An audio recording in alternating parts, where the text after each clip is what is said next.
بسم الله الرحمن الرحيم، الصلاة والسلام على سيدنا رسول الله. تحياتي لكم جميعا أصدقائي الأعزاء. النهاردة إن شاء الله نتكلم في الفيديو الثاني من سلسلة تسمين العجول. هنتكلم إزاي تستقبل عجول التسمين. طبعا زي ما قلنا قبل كده إن الدراكسين ديت ليس من جدول التحصينات، ولكن هو الحالات الطارئة. يعني لو أنا هجيب عجول تسمين مثلا من محافظة لمحافظة، مثلا هجيب من اسكندرية أو من إسماعيلية وهوديها الصعيد، لا، ادي دراكسين قبل ما تنقل الحيوانات من هنا. هو بياخد سنت ل 45 كيلو تقريبا، من 35 ل 45 كيلو. لقيت الدراكسين غالي، مش لازم ادي اي مضاد حيوي طويل مفعول، ادي بنسلين طويل مفعول، ادي بنستريب، ادي حاجات يعني بنستريب حلو برضه. اي حاجه للتنفس كويسه هتشتغل معاك كويس. مش لازم دراكسين عشان خاطر الوقت سعره رفع معدي ال 4000 جنيه، لا، انت اشتغل معاك امكانيات هات دراكسين، معاكش امكانيات تشتغل بنستريب او اي نوع مضاد حيوي طويل مفعول قبل ما تنقل الحيوانات هناك او مجرد ما تنزل. وانا افضل انك انت تدي قبل ما تنقل، عشان بس ما يبقاش في حمل على جسم الحيوان بعد ما بينزل، مثلا بيكون خد الدور او هيبدا يتعب. لا، انت ادي قبل ما تحمل العجول، اديها ايه دراكسين ديت او اي مضاد حيوي طويل مفعول، ان شاء الله بنسلين عادي حتى. تمام. ده اول ما بنزل الحيوان. طبعا زي ما قلت انا، لو المزرعه دي فيها حيوانات قديمه يبقى انا لازم اكون عامل عزل، لازم اكون حاطط عنبر كده يقعدوا فيه 21 يوم. ال 21 يوم دول احنا مش هنسيبهم برضه، احنا هنعلف وناكل عادي ونشرب عادي، لكن نغسل الحيوانات دي بدواء قراض، نرش كل الحيوانات بدواء القراض، ندي ايفوماك تحت الجلد، ندي حمى كلعيه. كل ديت في اول اسبوع، كل ده في اول ما ينزل عجول هنرش. اول يوم ما يجي نرش على طول. تاني يوم ان شاء الله ندي حمى كلعيه وندي معاه ايفوماك، سواء عادي او سوبر، كله شغال. وما ترهقوش نفسيكم، يعني ما ترهقش نفسك بالسوبر والعادي. هات ايفوماك عادي وبيشتغل كويس، بس نزود الجرعه. الناس كلها طبعا يعني ما اعرفش، يسروا ولا تعسروا، يعني اشتغل بالايفوماك. انا اهم حاجه عندي الديدان تموت. ما تديش شرب تاني. لو هتدي سوبر ما انتش محتاج شرب. خليك شغال بالحقن على طول، عشان الحالات اللي بتحصل فيها شنقه ديت عجول بتبقى شقيه وصعبه، ممكن تشنق منك، تعمل لك ايه مشاكل في الرئه. فنبعد عن الشرب على الاقل في البدايات دي خالص. تمام.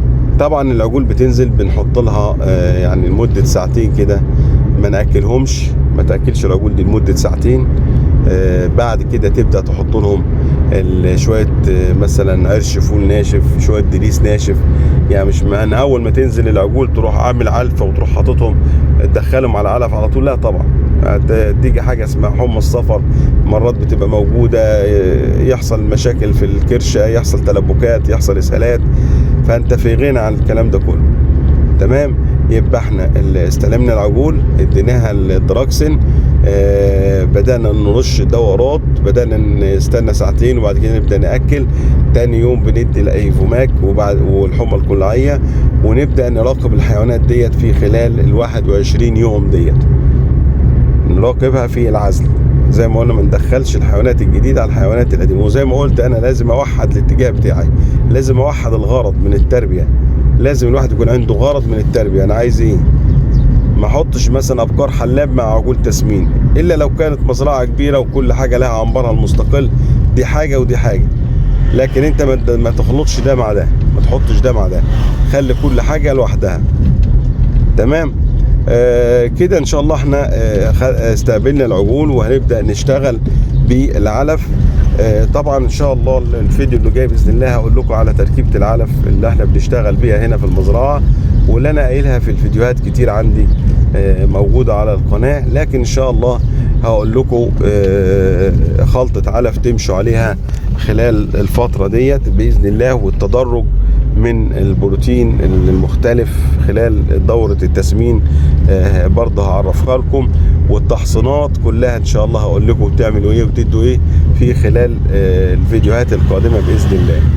تمام. يبقى احنا كده استقبلنا العجول، انتظرنا ساعتين، حطيناهم في العزل، ما حطيناش اكل قدامهم لمدة ساعتين. بعد كده احنا رشينا، جبنا موتور يكون ضغط عالي، وقبل ما تكون العجول جت اساسا المفروض انت مطهر العنبر. يعني الكلام ده حاجات دي بديهي يعني. قبل ما انزل العجول اكون انا مطهر العنبر كويس، رشه بموتور ضغط عالي، واحط فينيك فورمالين، حاجه اسمها فيركون اس، ده مضاد بكتيري وفيروسي، حاجه نظيفه جدا اسمها الفيركون اس، ممكن ترش بيها العنبر والطوالات وتغسل غسله كويسه. الارضيه شوف انت كنت هتعملها كرسنه اعملها كرسنه بس تعملها خشنه ما تعملهاش ناعمه. الخرسانه الارضيه دي تخلي الزلط فيها زياده شويه عشان العجول ما يحصلهاش اي كسر ولا اي حاجه.